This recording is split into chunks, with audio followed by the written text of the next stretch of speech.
Bonjour et bienvenue sur un nouvel épisode du podcast La Pointe. Je suis Christophe Augier, je suis en compagnie de Frédéric Durand. Bonjour Christophe, bonjour à tous. Le championnat de water-polo ne nous laisse aucun répit pour le moment et cette semaine, les piscines de l'élite ont été le théâtre de batailles intenses. Alors mettez vos lunettes, on plonge direct dans le grand bain. On décortique les résultats fleuves. Strasbourg qui s'est imposé face à Taverny en match avancé avec un festival de buts et 7 qui a littéralement surclassé Bordeaux avec une victoire nette et sans bavure. Match de la peur pour Montpellier juste avant Halloween qui a dû batailler pour arracher une victoire ultra serrée contre Nice. On analyse l'importance vitale de ces points dans un championnat plus compétitif que jamais. Mais on ne s'arrête pas là. Match avancé en National 1 et l'arrivée d'un nouveau visage féminin à l'arbitrage, Susanna Nehetz. Et bien sûr, on se tourne vers l'international avec les prochaines rencontres européennes. Enfin, les performances attendues de l'équipe de France.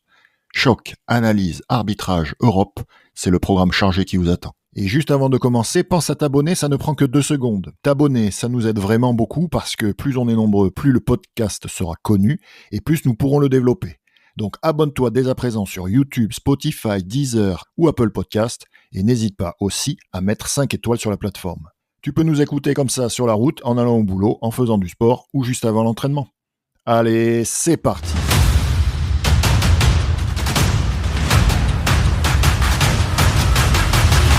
Dans ce 11e épisode, on attaque tout de suite avec l'élite qui avait une journée complète, mais qui s'est pas déroulée sur le même jour, puisqu'il y avait un match avancé qui s'est joué donc le mercredi soir. Strasbourg qui recevait Taverny et Strasbourg s'impose 20-14, donc un match assez prolifique en but. Strasbourg qui a eu du mal à rentrer dans ce match puisqu'il y avait 9-6 à la mi-temps et grosse troisième période 7-6 en faveur des Strasbourgeois qui s'imposent malgré tout pas si facilement que ça malgré les 6 buts d'écart au score final. Frédéric. Christophe, on avait laissé les Strasbourgeois très convaincants à Aix-en-Provence, puisque il avait emporté de 4 buts à l'extérieur chez le vice-champion de France, donc chez lui.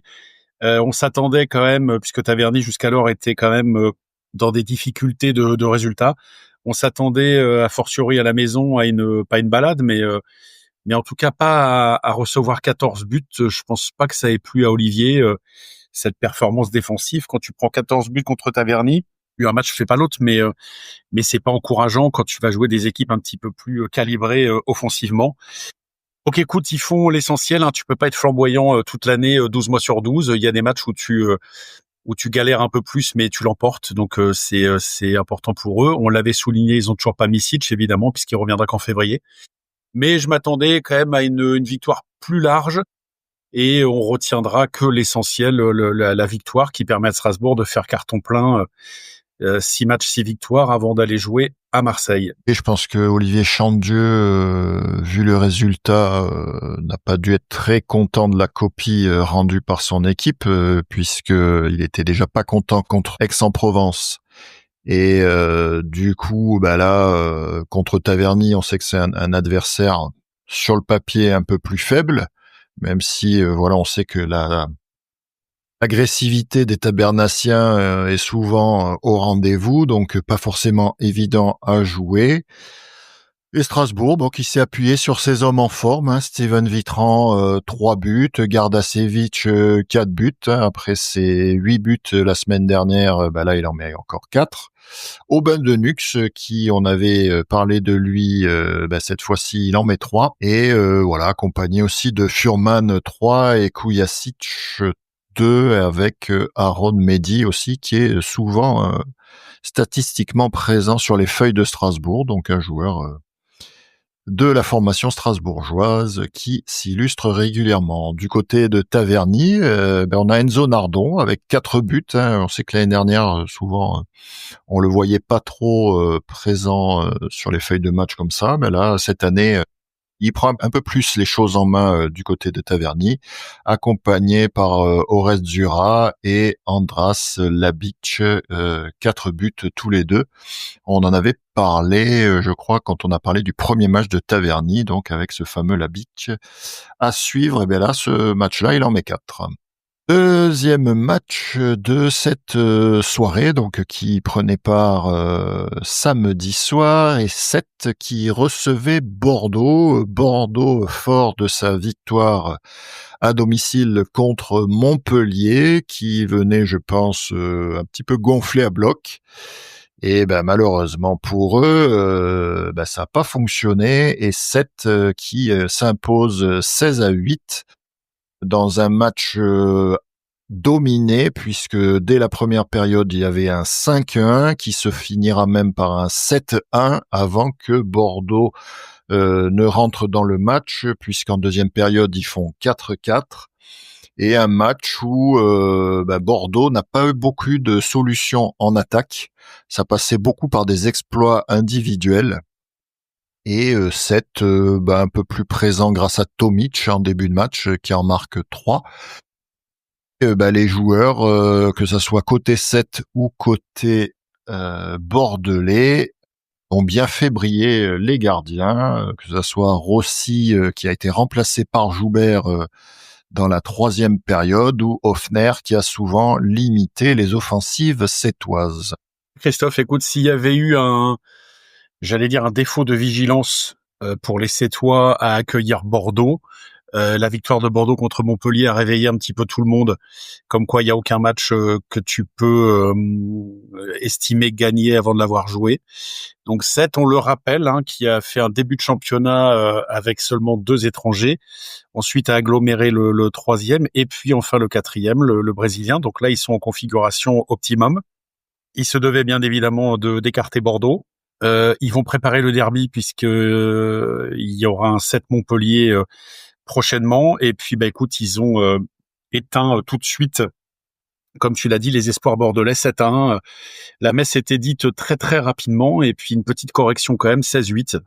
Ce qui me fait quand même penser, même si je sais qu'un match, des fois, tout ne s'explique pas en sport, mais j'ai du mal quand même à comprendre, malgré tout, cette défaite montpelliéraine, ce trou d'air de 7-1, de 6-6 à 13-7 dont on avait parlé, et Montpellier va courir après ces points perdus là. Écoute, 7 ne s'est pas laissé embarquer dans un match un peu galère où tout peut arriver. Ils ont fait l'écart, et ça finit à 16-8, donc il y a rien à dire. Victoire nette et sans bavure des Héraultais. Oui, 7 qui prend le plein de confiance effectivement avant de recevoir Montpellier demain soir, donc dans son bassin. Dans ce match, j'ai trouvé que, je veux pas faire un focus là-dessus, l'arbitrage, on sait que c'est pas évident avec cette nouvelle saison, avec tous les changements de règles qu'il y a eu récemment, donc de s'habituer à siffler aux règles qui sont applicables.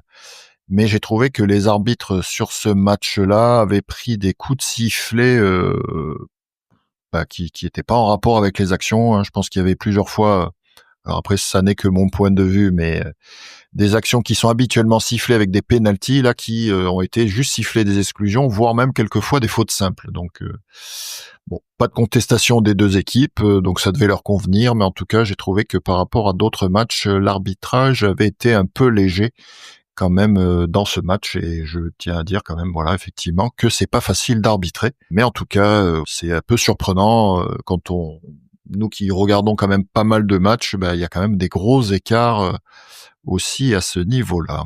Je vais peut-être donner quelques buteurs pour compléter. Tomic, je l'ai dit, avec 3 buts. Debi qui a fait du bien donc sur ce match-là, 2 buts. Vassine, donc l'ancien Montpelliérain, avec 2 buts. Radojevic, 3 buts. Muredu, qui s'est bien illustré dans ce match, le Sétois, avec 3 buts. La pointe brésilienne Gomes da Silva, 1 but. Louis Court, 1 but, accompagné de Tom Sauton, et Louis Court, jeune joueur de la formation sétoise, je crois, qui inscrit le dernier but pour 7 sur un penalty. Paul Delpech en met 2 sur ce match, avec un petit peu toujours les mêmes noms. Lynchno, 1 but. Gonzalez, 1 but. Vanille, 2 buts. Barella, 1 but. Bordeaux qui repart déçu, je pense, de ce match, parce que je pense pas qu'ils avaient envisagé ce scénario-là. 7 qui fait carton plein, 6 points sur les 2 derniers matchs contre les 2 promus. Ils sont allés s'imposer à Douai. Là, ils battent Bordeaux. Donc, Ça rassure, je pense, l'équipe de l'entraîneur Fournier Mathieu Fournier qui avait peut-être un petit peu besoin de ça. Écoute, s'ils battent Montpellier à domicile, ils auront fait quand même une première partie de championnat très intéressante quand même pour eux. Écoute, ça va être un derby comme tous les derbys intéressants, mais 7 se prend des points qu'il devait prendre et donc remonte grandement au classement. Ben, on va faire la transition avec Montpellier qui recevait Nice on aurait pu effectivement logiquement, même si bon voilà on avait vu que Montpellier à Bordeaux, Bordeaux avait déjoué un peu les pronostics, et ben là Nice n'est pas passé loin de faire la même chose chez le voisin montpelliérain, et Montpellier qui s'impose sur le fil 11-10. Ouais, Christophe, c'est le match à mon sens, le plus indécis du week-end. On en avait parlé la semaine dernière. Donc Nice sortait de 2 victoires, la même chose que 7 en fait. Ils étaient allés gagner de 2 buts à Douai et ils avaient battu Bordeaux sèchement à la maison, 18-8. Ils avaient l'occasion, on l'avait dit encore une fois, mais qu'ils n'avaient pas été à pareille fête depuis longtemps, de faire 3 victoires de suite. Ça leur est pas arrivé très très souvent ces dernières années. Face à un Montpellier blessé qui peut paraître toujours un petit peu abordable, mais à Antigone c'est toujours compliqué quand même de jouer à Antigone. Et puis un match qui on s'en doutait allait être serré et qui se finit à un but en faveur des hommes de Fabien Vasseur. Ça pouvait basculer d'un côté ou de l'autre. Nice a mené sur la fin pensant avoir fait le plus dur, mais le problème c'est qu'ils se sont écroulés en étant incapables de scorer sur les 6 dernières minutes. Donc le petit but d'avance qu'ils avaient, qui constitue pas un matelas, ils n'ont pas réussi à le faire fructifier parce que ils sont restés muets pendant 6 minutes, et Montpellier, fort d'un petit 2-0, est passé de 9-10 à 11-10 et engrange une victoire très très importante, parce que si Montpellier était venu à perdre à la maison contre Nice après avoir perdu à Bordeaux, on a dit les occasions de gagner des matchs, etc., sont pas légion. Donc dans ce petit championnat, je vais pas dire du bas, mais du milieu bas, c'est difficile quand même. Si tu perds Nice à la maison et tu perds à Bordeaux, il va falloir quand même cravacher sévère pour rattraper ces résultats-là. Donc la victoire était impérative pour Montpellier.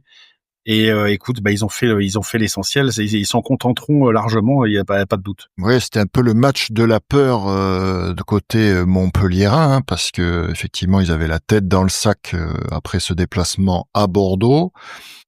Je pense que par rapport à ce qu'on disait juste avant, contrairement à 7, là je pense que Montpellier s'est pas rassuré, parce que bon, même s'il s'impose sur le fil, d'avoir gagné que d'un but contre Nice dans un match qui était assez brouillon, pareil, là, les gardiens ont bien été mis en valeur par les tirs adverses des deux côtés, parce que c'était festival de mauvaises passes, festival de mauvais tirs, souvent à côté du but ou sur le gardien directement. Donc Montpellier, presque peut-être un peu à l'expérience, qui a su passer, notamment grâce à son capitaine. Et on sait que quand son capitaine Montpellier va bien, Montpellier en général arrive à peu près à s'en sortir. Là, Ilya Mustur donc en met 5. C'était pas forcément bien parti pour lui, parce que il a 2 pénaltys d'affilée en première période. Le premier est marqué, le deuxième il tire du même côté, et là c'est le poteau, mais qui a su ensuite un peu se reprendre et marquer à des moments importants pour Montpellier. Voilà, ça a été le chassé-croisé pendant ce match, plusieurs fois égalisation, notamment par Nice, effectivement tu l'as dit, avant qu'ils arrivent à prendre ce petit but d'avance, mais qui n'a pas suffi. Et malheureusement, la dernière période leur est fatale, puisque si tu marques pas effectivement pendant 6 minutes, c'est un peu plus dur de gagner le match. Mais tu sais, Christophe, les pénaltys, alors je vous parle d'un temps que les moins de 20 ans ne peuvent pas connaître, mais nous, on a connu les pénaltys à 4 mètres. Et ce petit mètre de plus, de 4 à 5, ça change quand même beaucoup de choses. Parce que sur un gardien avec une envergure, un gars comme Cosmer qui fait presque 2 mètres, un 98 2 mètres, 5 mètres, je vais pas dire s'il part du bon côté, mais s'il s'avance un peu et si tu shootes mauvais secteur, si tu te fais Quand t'as un bon gardien comme ça, t'essayes vraiment de bien la placer, puis des fois t'attrapes le poteau. Donc un penalty, c'est pas un but garanti. Il y a que les joueurs qui tirent les penaltys qui les ratent. Ça c'est clair. Et puis on disait que Montpellier avait été, et c'est quand même en grande partie pour moi l'explication, orphelin de Moustour à Bordeaux. On sait le poids du joueur, mais le poids aussi statistique qu'il représente dans cette équipe-là. Il avait mis 7 buts le match d'avant, là il en met 5. If you're a custodial supervisor at a local high school, you know that cleanliness is key and that the best place to get cleaning supplies is from Grainger. Grainger helps you stay fully stocked on the products you trust, from paper towels and disinfectants to floor scrubbers. Plus, you can rely on Grainger for easy reordering, so you never run out of what you need. Call 1-800-GRAINGER, click Grainger.com, or just stop by. Grainger, for the ones who get it done. I'm Dr. Sarah Ray Hall, the founder and CEO of Armra. I developed Armra Colostrum because I know your body was designed to thrive. It's your natural state, your birthright, and you can reclaim it. Colostrum is the first nutrition we receive in life, with every essential nutrient our bodies need. It's nature's original blueprint for health. After a devastating health crisis almost took my life, I made it my mission to harness this power. Using proprietary technology, Armra captures over 400 bioactive nutrients in every scoop, delivering over 1,000 benefits that transform your health at its foundation. Whether for gut health, metabolism, skin, hair, immunity, mood, energy, fitness, or recovery, I invite you to join this collective revival of health and discover radical transformation for yourself. Visit armra.com, that's ARMRA.com, and enter code HEALTH30 for 30% off your first subscription order. This statement has not been evaluated by the Food and Drug Administration. This product is not intended to diagnose, treat, cure, or prevent any disease. Je pense que s'il en avait mis 2 ou 3 à Bordeaux, peut-être que Montpellier serait revenu vainqueur, mais il a pris 3 fautes à Bordeaux. Montpellier avait besoin de son capitaine, il a répondu présent. Et puis Nice, de mémoire, il me semble que ça avait fait déjà -1 à l'aller l'année dernière, et Nice l'avait remporté à Jean-Bouin au retour. Nice a pas réussi à verrouiller son match, et puis Montpellier s'est faufilé pour prendre l'avantage à 2 minutes de la fin et pour plus le lâcher. Voilà, c'est compliqué de remporter un match quand pendant 6 minutes tu marques pas. Ils ont eu les occasions, ils ont eu des zones plus, mais ils ont pas réussi à marquer ce but-là, et Montpellier en a profité. Tant mieux pour eux. Oui, et puis après, on est quand même resté les deux équipes, puisque le dernier but par Iliam Mustur, donc qui permet à son équipe de s'imposer, est inscrit à 2 minutes 10 de la fin, et il n'y a plus eu aucun but derrière, malgré une dernière explosion toujours du même Iliam Mustur. On enchaîne avec le dernier match de cette soirée, Douai qui accueillait Aix-en-Provence, et là, je dirais une petite fessée quand même mise par Aix à Douai à l'extérieur, puisque Aix s'impose 21-11, donc match aussi assez prolifique en but, contrairement au match précédent, puisque Aix a marqué autant de buts que Montpellier et Nice cumulés dans ce match, et qui s'est imposé sans difficulté. Ouais, alors il y a deux façons de voir les choses. Je suis un peu surpris comme toi des 10 buts d'écart. Et puis finalement, je me dis que c'est le finaliste de l'an passé contre le promu. Ça fait un peu beaucoup à l'extérieur, mais c'est l'écart d'un top 3 du championnat avec une équipe qui vient d'arriver. Tu vois, 7 mais 8 buts à Bordeaux. Là, il y a 10 buts d'écart. Disons que quand les équipes habituées à ce niveau de jeu-là jouent leur jeu physiquement, etc., elles prennent l'avantage. Et c'est difficile de prendre la marée. Douai, alors je vais le souligner, on parle souvent d'Omaël Michel qui a encore mis 5 buts, mais la problématique, c'est que quand le danger il vient principalement d'un joueur ou d'un seul joueur, quand la marque est pas répartie, c'est plus facile pour l'équipe, pour l'adversaire de te contrer. Tu peux soit déléguer un joueur pour essayer d'annihiler ce joueur-là, ou bien alors permettre à ce joueur-là de marquer des buts, mais que les autres ne marquent pas. S'il met 5 buts par match, mais que les autres n'arrivent pas à prendre le relais, ça sera compliqué pour Douai. Parce que si à un moment donné, il est dans un jour un peu moins bon ou l'équipe adverse a la parade, et c'est compliqué. Donc il y a 10 buts d'écart, c'est sévère quand même.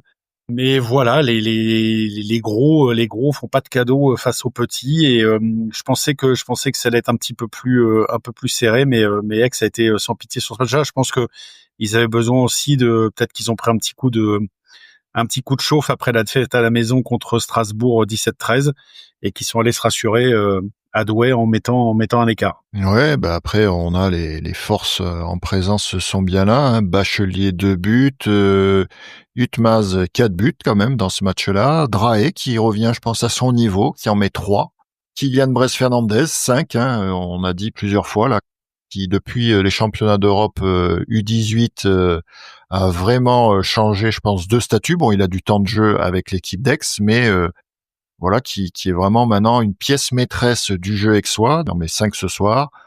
Matteo Lena, recrue marseillaise 3, et Ogara aussi qui en met 4, donc qui avait été assez prolifique contre Strasbourg, qui fait respecter son statut aussi, et donc qui en met 4.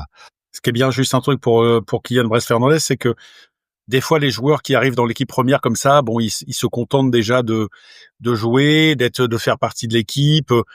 Et puis souvent ils font des passes plutôt que de faire des tirs, de prendre des tirs, et il reste un petit peu neutre au niveau de la feuille de marque. Lui, c'est un joueur qui n'hésite pas à prendre sa chance, et donc écoute, il a pas peur de prendre sa chance et bien lui en a pris. Il a marqué 5 buts déjà la dernière fois. Là, il en met 5 à nouveau. C'est bien d'avoir des joueurs de 18 ans comme ça qui mettent 5 buts en match. Et au moins c'est un jeune qui est pas là juste pour participer, il prend sa chance et il apprend bien. Ouais, et puis côté douaisien, on a accompagné donc tu l'as dit, Omaël Michel, donc il en a mis 5, on a Souk Williamson qui en met 2, Quentin Vincourt qui en met 1, Ilian Zawi 1, Hugo Lepoint 2, et ça s'arrête là. Donc effectivement une marque bien moins répartie et donc un danger moins bien présent autour de Michel. Ouais, Christophe, je voulais faire un petit focus et une petite lumière sur un nouveau visage dans l'arbitrage français, un nouveau visage féminin. Une fois n'est pas coutume, on a longtemps été habitué à avoir Anne Grandin et Aurélie Blanchard au sifflet côté féminin. Et puis là, écoute, on a sur ce match Douai-Aix-en-Provence, on a la venue de Susanna Nees, j'espère que je prononce bien, qui a officié aux côtés de Julien Bourgès sur ce match-là. Donc un match qui n'était pas cadeau non plus, parce que c'était un match qui pouvait être à enjeu. Et j'ai bien aimé ses déclarations d'après-match, notamment quand on lui pose la question: comment vois-tu le rôle de l'arbitre dans le water-polo aujourd'hui? Écoute, elle répond: nous n'avons pas le droit d'être mal préparés, nous devons être irréprochables pour les joueurs, les entraîneurs, les officiels de table, les bénévoles et le public. Notre place est claire, soutenir les joueurs, sans jamais prendre la lumière. Les stars, ce sont eux. Nous, on garde le cap dans l'ombre, mais toujours présent au moment clé. Toujours l'habitude de dire que j'ai bien aimé cette déclaration, j'ai toujours l'habitude de dire qu'un bon arbitre, c'est un arbitre qu'on voit pas. Et j'ai trouvé cette déclaration opportune. Et puis bienvenue à elle, et en espérant que ce match-là, on appellera d'autres à cet étage, et puis même en dessous, en N1, mais c'est bien d'avoir un renouvellement des arbitres, et notamment un arbitre féminine, c'est bien. Oui, on lui souhaite bonne chance dans cette carrière-là. Je te propose peut-être qu'on fasse un petit point classement, du coup, puisque on est presque à 2 équipes près. Enfin 3 si on inclut Strasbourg, en fait, qui n'a pas encore été exempt, donc qui a 6 matchs, 6 victoires, 18 points, suivi de Marseille, 12 points avec 4 matchs, 4 victoires, donc toujours 2 équipes invaincues. Et ces 2 équipes-là s'affronteront lors de la prochaine journée.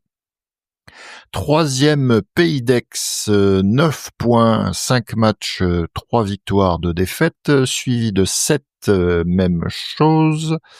Montpellier, 6 points, 2 victoires, 3 défaites. Nice, même chose, égalité donc avec Montpellier. Douai qui est 7e avec 3 points pour 1 victoire. Bordeaux également.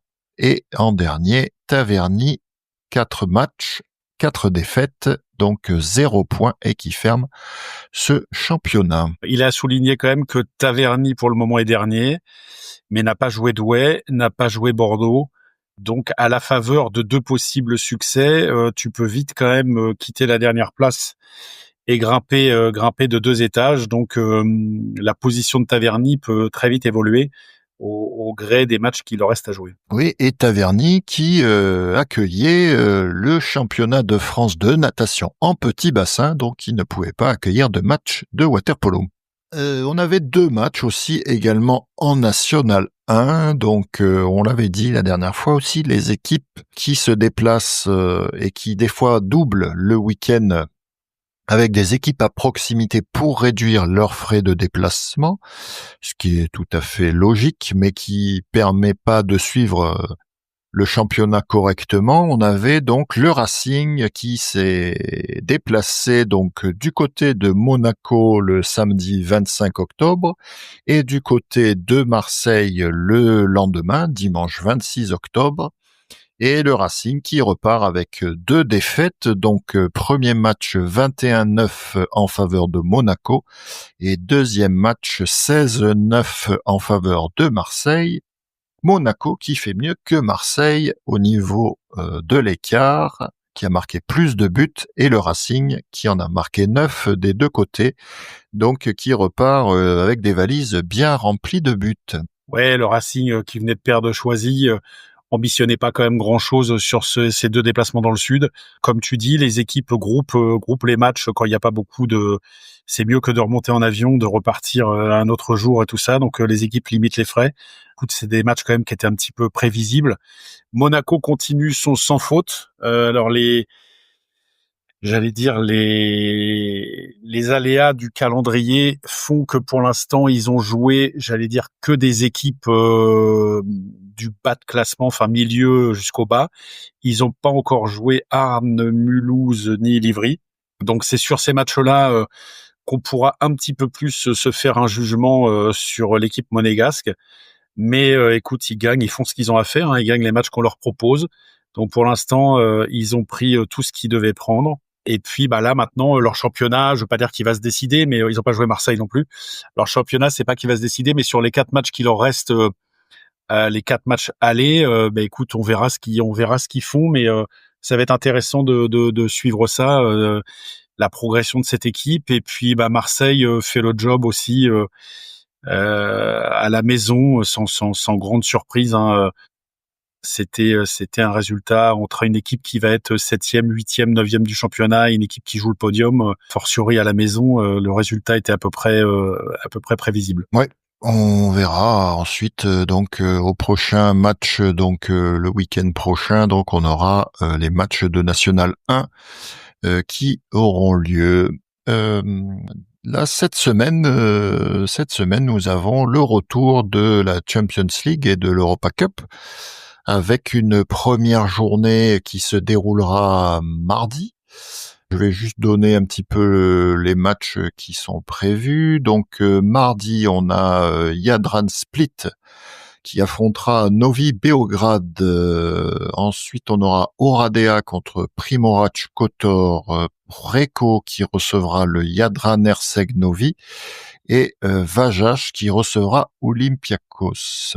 Ouais, Vasas Olympiakos à suivre. Le reste, je pense que la logique devrait à peu près l'emporter. Donc je vois pas trop de surprises. Je vais t'intéresser parce que le Vasas a fait un bon match sur la première journée, donc je vais voir un petit peu ce qu'ils sont capables de faire contre Olympiakos. Après, je pense à suivre quand même Jadran Split Novi Beograd. Ça peut être un match intéressant, sachant que Belgrade a perdu ce week-end contre Jadran Erseg Novi. Oui, c'est ça. 17-16. Et ensuite, deuxième journée, qui aura lieu mercredi soir, où là, ça nous intéresse un peu plus. On aura Hanovre-Sabadell, donc match qui sera avancé à 18h30 par rapport aux autres matchs. On aura un Barceloneta-Marseille, match très important. On parlait que Barceloneta était un peu la bête noire de Marseille. On verra si, à l'extérieur, Marseille arrive à faire quelque chose. Brescia Ferencvaros et Mladost Radniki. Ouais, là il y aura des matchs, je vais pas dire plus intéressants, mais Marseille va pouvoir s'étalonner pour de bon, parce que on va pas se mentir, pour l'instant ils ont pas eu à challenger beaucoup en championnat ni contre Hanovre. Donc là, c'est le vrai premier gros test pour les Marseillais face, alors c'est pas en un seul match, mais ce qui sera vraisemblablement la finale de la poule un petit peu. Hein. Je pense que les deux équipes, Marseille et Barceloneta, vont remporter les 2 premières places. Reste à savoir maintenant l'ordre. On rappelle encore une fois que les premiers de chaque poule passent, les 2 premiers de chaque poule passent, mais quand tu finis premier de la poule, t'es jumelé ensuite avec un premier et 2 deuxièmes de l'autre côté. Donc c'est quand même toujours mieux. Hein, donc il faudra que Marseille aille chercher quelque chose, une victoire, un nul, une victoire au penalty, ou en cas de défaite, une défaite moindre pour pouvoir éventuellement récupérer le goal average au retour. Donc ça va être un match très intéressant à suivre et j'ai confiance. Je pense qu'ils peuvent le faire, ils vont le faire et il faudra. C'est dur, Barceloneta chez eux, c'est pas facile, mais il y a moyen. Donc écoute, on va suivre ça de près et on sera derrière les Phocéens. Oui, Barceloneta qui viendra en confiance, hein, puisqu'ils se sont imposés à domicile 23-8 lors de leur dernier match. On parlait un peu dans de différents championnats. Enfin, en tout cas, on parle souvent, forcément, on commente le championnat français, on voit les grands écarts qu'il peut y avoir dans les matchs. Et quand on regarde, on en avait parlé aussi, effectivement, à l'extérieur, sur les autres championnats étrangers, on a un peu la même chose, en fait. Hein. On a un groupe de 3-4 équipes maximum qui dominent clairement le championnat et qui, avec des écarts très importants. Ouais, c'est pire que ça, Christophe, hein, parce que Barceloneta a gagné les 20 derniers championnats d'Espagne, les 20 derniers. Ils vont gagner celui-là encore. Je sais plus exactement, mais je crois que la dernière fois que Vouliarmény a gagné un titre, ça doit être 2012, un truc comme ça, 2012 ou 2013. Sinon, Olympiakos est là. Marseille avait lâché 2 titres, lâché 2 titres. Strasbourg avait remporté 2 titres. Le dernier, je crois que c'est en 2019. Et là, tu vois que Marseille a repris sa marche en avant. Recco, a lâché un titre à Brescia sur les 20 dernières années, sinon ils ont tout gagné. Ferencváros est en train de faire la même chose, hein, parce que il y a un écart énorme entre Ferencváros et les autres prétendants. Donc c'est comme ça, il y a une cannibalisation un peu des gros dans ces pays-là, et t'as du mal un petit peu à avoir des nouvelles têtes qui arrivent, c'est compliqué. On verra ça et donc on aura ces matchs-là à débriefer dans notre prochain épisode. Ouais, je voulais dire un petit mot sur. On a eu un peu plus alors je fais confiance aux articles, j'espère que c'est pas des bêtises, mais un petit peu plus d'infos par rapport à la venue de Kobeschak. Kobeschak qu'il aurait conditionnel, hein, un contrat jusqu'au championnat d'Europe. Puis d'après ce que j'ai lu, suivant le résultat au championnat d'Europe, il serait confirmé ou pas. Alors, qu'est-ce que c'est maintenant un bon résultat au championnat d'Europe? Avant, est-ce qu'on est en mode équipe qui a fait 4e au monde, 6e au monde, etc. Ou est-ce que maintenant on est dans un mode équipe un peu plus en difficulté? Donc, moi, je pense qu'on finira derrière les trois latins, Grèce, Italie, Espagne. Ça sera difficile contre les 3 équipes de l'ex-Yougoslavie et la Hongrie. Ça fait 7. Et après, écoute, tu peux te battre pour une 8e place avec la Géorgie, la Roumanie et la Hollande. Et pour moi, un top 8, ce sera un très très bon résultat. On verra un top 10. Donc je sais pas à quelles conditions il sera, sous quelles conditions il sera reconduit. Moi, je pense que c'est très très bien qu'il rejoigne l'équipe de France. En plus, c'est un gain de temps parce que c'est quelqu'un qui parle la langue, qui connaît le championnat, qui connaît évidemment les joueurs. Donc tu repars pas de zéro et un gain de temps quand tu es dans l'urgence un petit peu comme ça, c'est quand même pas mal plutôt que de prendre un gars d'extérieur qui redécouvre tout.